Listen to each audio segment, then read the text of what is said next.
কথা পৃথিবী জুড়ে রুখে দিও সব মন কেমনের ঋতুচক্রের আবর্তনে পুরাতনকে বিদায় জানিয়ে মহাকালে বিলীন হল আরেকটি বাংলা বছর। সেই সুরে মিশে থাকে নতুনের আহ্বান।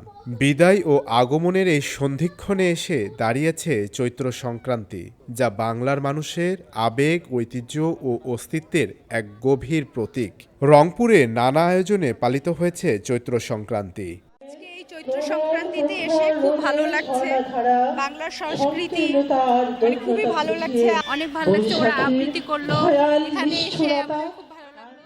রংপুরের পাবলিক লাইব্রেরি মাঠে আয়োজন করা হয় কবিতা, গান ও নৃত্যানুষ্ঠান। সাংস্কৃতিক ঐক্য পরিষদের ব্যানারে এ আয়োজনে রংপুরের 52টি সংগঠন তাদের পরিবেশনা উপস্থাপন করেন। এদিকে রংপুরের বেগম রোকেয়া বিশ্ববিদ্যালয়ে আয়োজন করা হয় ঘুড়ি উৎসবের। পুরো আয়োজনে খুশি আয়োজকরা।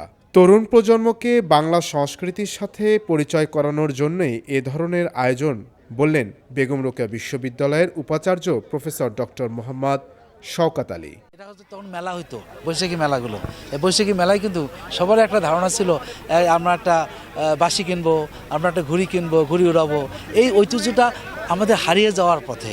সেই ঐতিহ্যকে বাংলাদেশে এখন সংস্কৃতি হয়েছে মানুষের ফেসবুক, মানুষের অন্যান্য পাশ্চাত্যের আবহাওয়া। কিন্তু আমরা বাংলাদেশি মানুষ, এই বাংলাদেশি হিসেবে আমাদের একটা সৃষ্টি কালচার আছে, কৃষ্টি কালচার। সেই কৃষ্টি কালচারকে মানুষের মনে জাগিয়ে রাখার জন্য, এটাকে যাতে হারিয়ে না যায়, এটাকে আমরা অ্যালাইভ রাখার জন্য এই বেগম রোকেয়া বিশ্ববিদ্যালয় প্রশাসনের পক্ষ থেকে এই 1432-এর মানে বিদায় জানানোর পূর্ব মুহূর্তে আমরা সূর্য অস্ত পর্যন্ত, বিকাল থেকে সূর্য অস্ত পর্যন্ত আমরা ঘুড়ি উৎসব ব্যবস্থা করেছি। গ্রাম বাংলার নিসর্গে চৈত্র সংক্রান্তির আবহ যেন আরও গভীর ও প্রাণবন্ত।